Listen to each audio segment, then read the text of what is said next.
Hi everyone, it is Mo from Off by Heart Style. Today's video, I want to talk to you about my favorite books of 2019. I am filming this at 4:30 in the morning on January 1st. So you want to talk about doing this last minute? This is last minute as it gets. But if I don't do it now, it's not gonna get done. And I'm not going to bed anyways. And I don't know why I'm not going to bed. I don't know why. So I'm gonna do this and we'll see how this goes. All right, in 3, 2, 1, Happy New Year! Let's get into favorites of 2019. All right, so we're gonna start off with young adult contemporary novels. I wish I could say I read more adult fiction in 2019, but I did not. I unfortunately had a hard time with adult fiction in 2019, which is unfortunate. I'm hoping that is something that is fixed in 2020. But for whatever reason, the 2019 releases just weren't hitting it for me. So I ended up reading a lot more young adult than I anticipated. And even still, only came away with three contemporary novels that I really liked in the young adult field. And I typically love contemporary a lot, so 2019 was weird, man. I'm gonna tell you, 2019 was really weird. But starting off with one of my top favorites as far as young adult books, period, is The Sun Is Also a Star by Nicola Yoon. Also the author of Everything Everything. Really loved this book. It is very sweet and it does something that is very hard to do, which is to make a convincing romance between two characters happen in a single day. Now, love at first sight is very hard to pull off in romance stories, period. Especially with young adult. I guess it makes more sense in the young adult area because, you know, teens definitely put their heart on their sleeves. You're going through a time that is very confusing, very hormonal, and you put it all out there. But still, it's still a hard concept to pull off, falling in love in one day. But somehow Nicola Yoon does it and does it really well. And the basic plot in this book, we meet two characters by the names of Natasha and Daniel. I gotta pull it together, folks. Gotta pull it together. Anyways, they're both from immigrant families. Daniel comes from a South Korean background and Natasha comes from a Jamaican background. They meet in New York, and one of them will have to deal with being deported that same very day. Anyways, for whatever reason, fate happens to bring these two characters together in a very climactic kind of way, and they connect, and we slowly unpeel the layers of both characters and the many barriers to their young blossoming romance, and deportation notwithstanding. The unique thing about this novel is that it actually has a lot of multiple point of views. So it's not just the point of views of Natasha and Daniel. There's other small tertiary characters that kind of are interwoven in the plot here and there. And they have effects in both their lives, both in really big ways and in really subtle ways. And it's just really interesting to see how it's all plays a bigger role towards them coming together. In addition, because Natasha is more of the analytical, evidence-based, scientific-based mind frame and a glass half empty, more nihilistic, pessimistic sort of person, there's a lot of scientific information and factoids that are interwoven within the story and the text. And then with Daniel, there's a lot of more lyrical, poetic passages or prose that is interwoven in the text as well. And Daniel's definitely more the romantic and the more glass half full type character. And it's just interesting to see how these two polar opposites pulling at either ends kind of come together synergistically and just make sense. Like just the dualities of the personalities just really make sense. It's a really, really good young adult story. I wish I could say that I enjoyed the film adaptation of the movie, but that's another video for another day. Probably won't make a video about that. There's no need to. But the book's great. Loved it. Really like Nicola Yoon as author. Really enjoy her. Liked everything from her as well. Yeah, really liked it. So that's that. Also, there is one of my favorite all-time stories, period, and definitely young adult. And it is Aristotle and Dante Discover the Secrets of the Universe. It is gorgeous. Benjamin Allery does a really, really great job with this novel. It deals with, obviously, Aristotle and Dante, the two main characters. They're both teenage boys. I believe the story is based in El Paso. I might be mistaken. It's been a while since I read it. But it chronicles a few of their summers together. So I believe from ages 15 to 17 or 18. So it chronicles their summers together, and it basically focuses in the point of view of Aristotle, or Airy, as he goes through his self-discovery.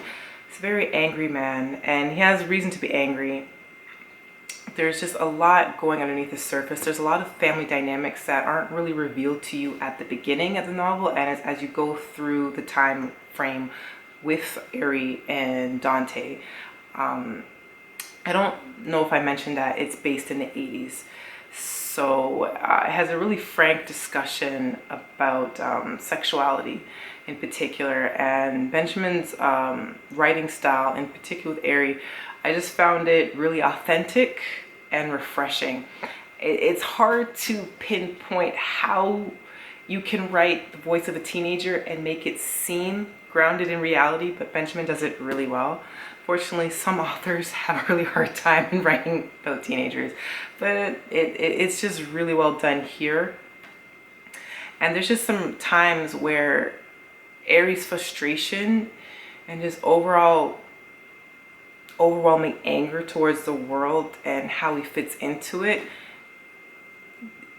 just almost breaks your heart. And even the parental figures that are represented in the book, both Airy's parents and Dante's parents, are so beautiful and compassionate and supportive of these two boys and their friendship turning into love eventually as well.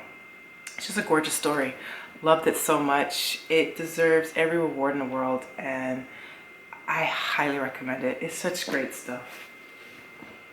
So there's that. My third young adult contemporary that I really loved and enjoyed, which is actually 2019 release, which, oh, thank God, because there wasn't many 2019 releases that I really enjoyed, but Permanent Record definitely was one of them. Permanent Record was fantastic. Permanent Record from Mary H.K. Choi, who also is the author of Emergency Contact.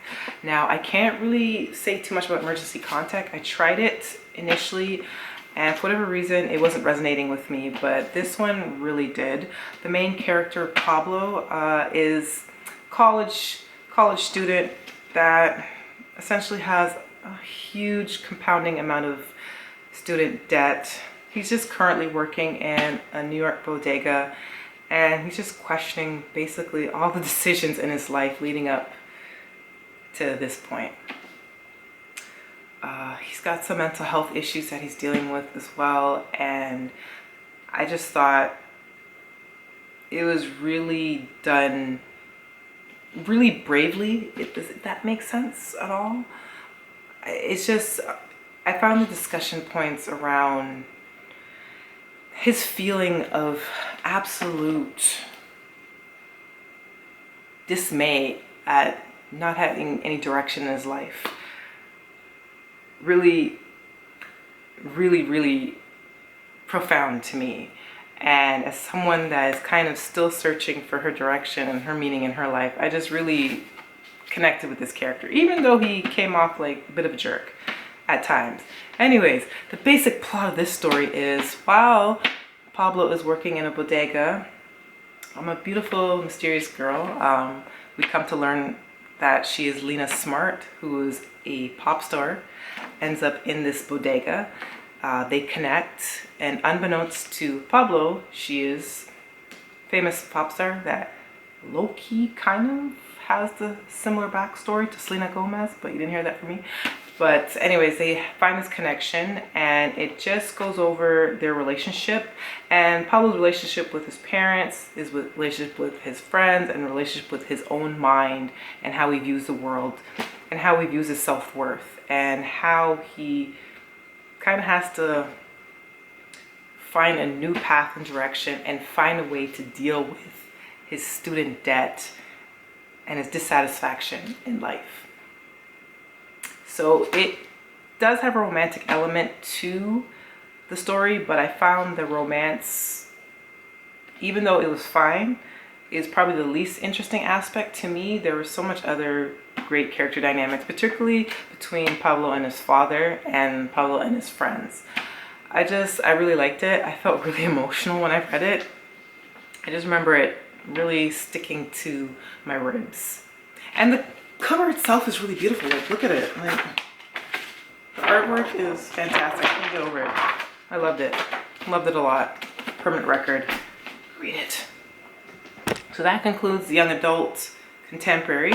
I'm just going to briefly talk about a couple of graphic novels that I really love that fit into the young adult contemporary world, which is Heartstopper, Volume 1, Volume 2.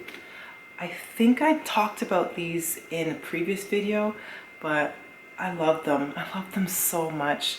They deal with main characters Charlie and Nick. They go to an all-boys school. Nick is more the super athlete, and Charlie is the more reserved, introverted character. He was recently outed in school and had a really rough go. The boys obviously were very cruel to him, and it took him a long time to kind of acclimate with being gay and having basically an entire student body know about it and tease him relentlessly for it. So anyways, at the point of the story that we come to in Volume 1, he sort of dealt with being outed, but has current toxic relationship with one of the school kids, one of the guys who kind of keeps their relationship on the down low, which is unfortunate. So Charlie's having a hard time dealing with that, but then he soon starts a friendship with Nick, the other main character, and it's very sweet and it's very innocent, and it of course blossoms into something more. And I just can't say enough good things about this. This is just like a pocket full of sunshine in graphic novel form. Both Volume 1 and Volume 2, in my opinion, are worth your time, from Alice Oseman. I really enjoyed her work in these, and I believe it's an ongoing web comic series, so you can catch up with the latest updates for it on Alice Oseman's Tumblr. And I believe Volume 3 of the graphic novel is coming out this year. So really great stuff. Loved it! Okay, so that's the young adult contemporary section. So now I'm going to move into the adult fiction / adult romance. Okay, dealing with first is The Idea of You from Robin Lee. In this novel, we deal with the main character Solene, who's a 39 going on 40-year-old woman that gets tickets to see this really famous boy band, August Moon. And she ends up taking her daughter and her daughter's best friends to this concert to see August Moon, who we are to believe to be the One Direction of this universe. Or BTS, whatever. Whatever you're into. I love BTS, by the way. Anyways, so she takes her daughter and her daughter's friends to this concert of August Moon's, and the lead singer, Hayes Campbell, happens to catch her eye during the concert, ends up inviting her backstage to meet himself and the band, and Solene and Hayes happen to, get along really well. and there's an undercurrent of traction there. Now the problem is that Solene is, 39, and Hayes Campbell is, I believe, 19. So there is that age gap, or that May-December type romance, which is only the very beginning of complications in the relationship, notwithstanding the fact that he's also a celebrity and has a very younger skewing fandom. So this was definitely a surprise read for me. I ended up really enjoying it. And it's not just smut, even though there's nothing wrong with reading smut, but there is a lot more layers to it. There's a lot of discussion points about fandom and the toxicity of fandom, and that whole obsessive quality when these idols are no longer seen as actual human beings, feelings, but are put kind of like a pedestal. And anyone that interacts with them or is romantically entangled within them then feel the wrath of the fandom, and that fandom sense of ownership of these people. It's just really, really good dark depiction of the nastier side of fandom.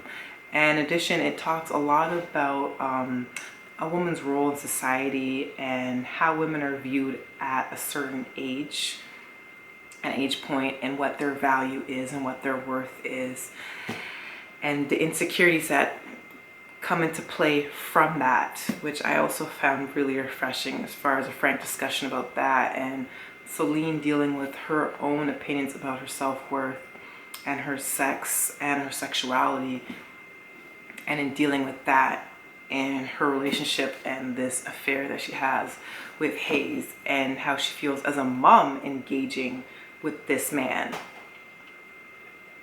It's just a real treat as far as a book. It does end quite abruptly, I might add.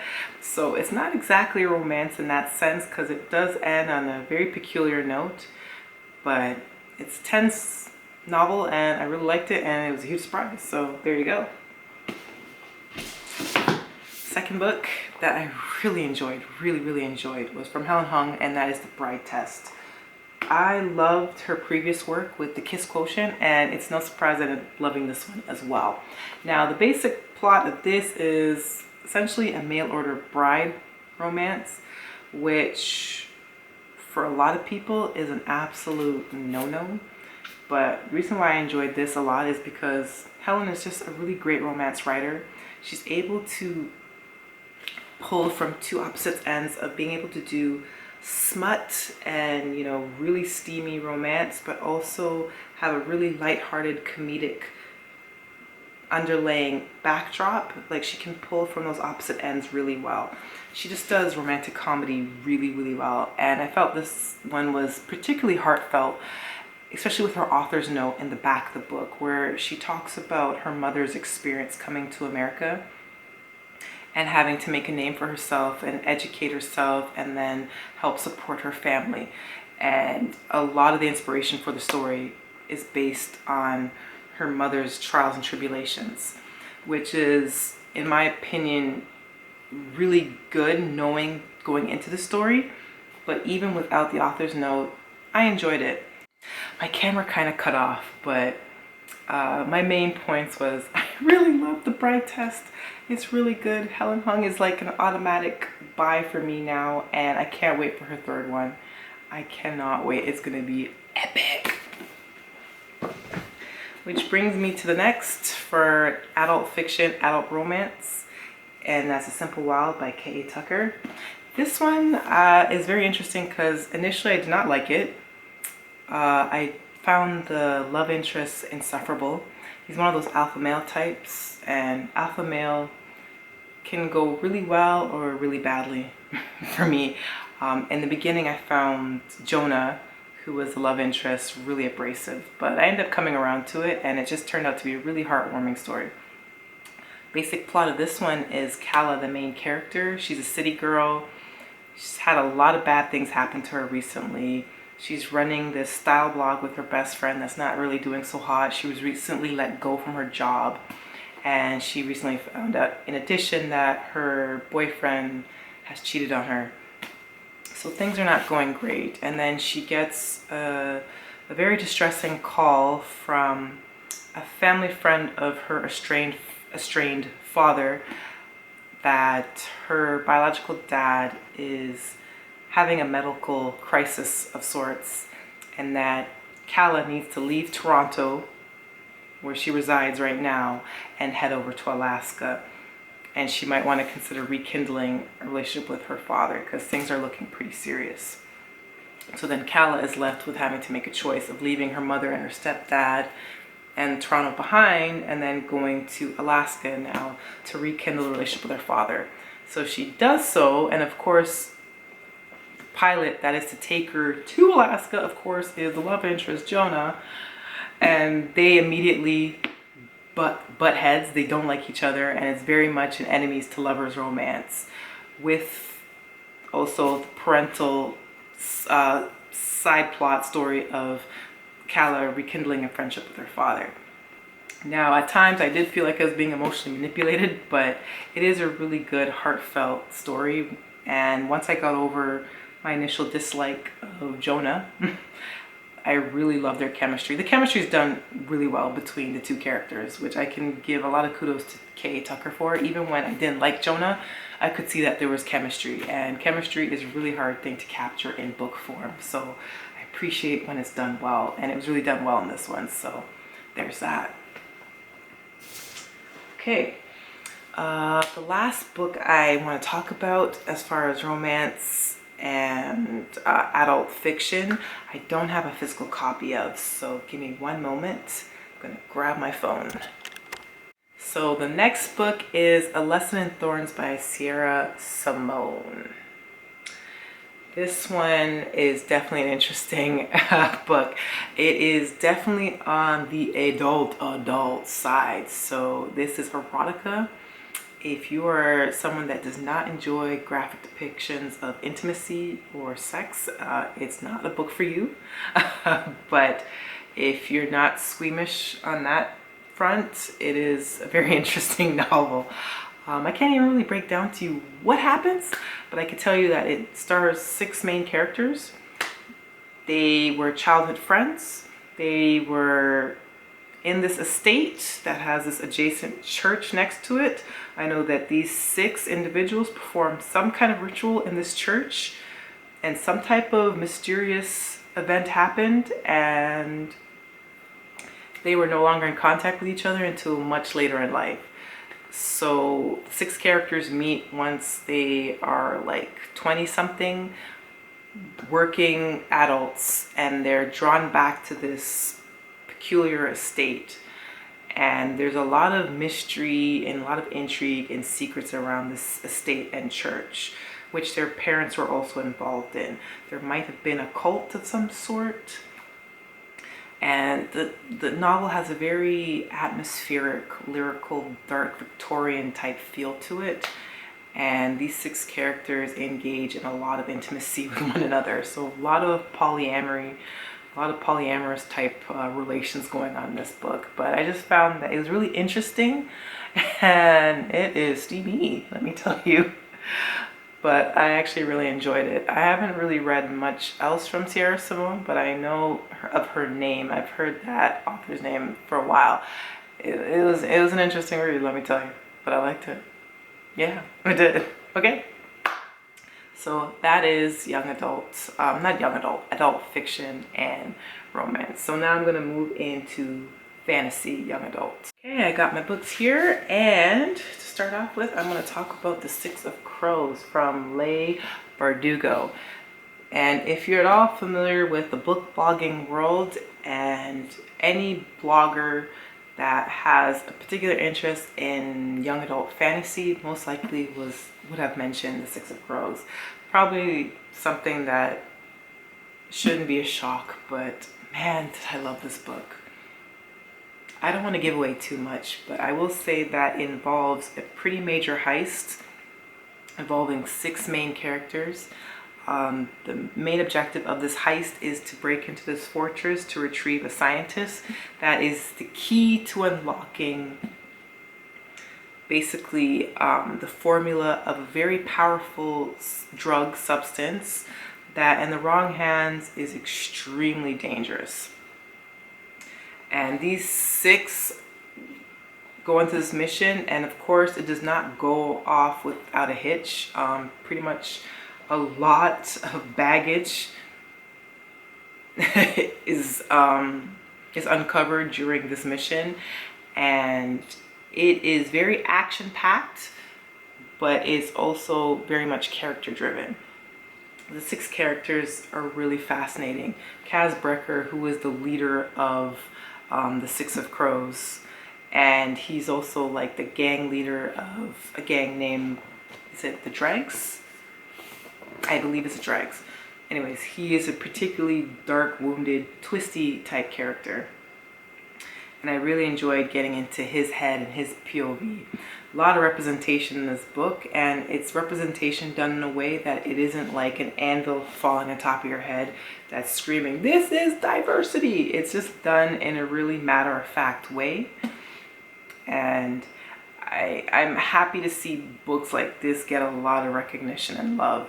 And I just want more books like this to come out in the market with this high caliber of talent. Leigh Bardugo really outdid herself with this, and I find it hard to find another fantasy series that I enjoy as much as Six of Crows and the second companion book to this, which is The Crooked Kingdom, which completes the duology. I loved it so much, The Six of Crows, and I love The Crooked Kingdom as well, and I want to own the collector's edition of that one as well. Loved it, loved it, loved it. Total bright spot of 2019. Which finally leads me to The Wicked King and The Queen of Nothing, both from Holly Black. This is book 2 and book 3 of the Folk of Air series. Book 1 being The Cruel Prince. I do not own a physical copy of The Cruel Prince, but I do own it in ebook form. But I did end up getting physical copies of these ones. Basic plot of this is we follow the main character of Jude, a human character that is brought into the world of Elfham, or a world that is full of fae or fairy creatures who are very devious, very vengeful, very bloodthirsty, and cruel. And basically Jude's survival in this world and all the political machinations that go along being in this world, and her as a human trying to outsmart these wildly intelligent and gruesome creatures and come out as top, as someone to be a force to be reckoned with. So my camera keeps cutting out, so it's telling me to go to bed. Wrap this up. So thank you for watching, and I want to wish you a happy new year and happy reading, and I'm hoping that in 2020 there's many new wonderful books that I can devour and then talk to you guys about. Alrighty, take care and see you in the next video. Bye.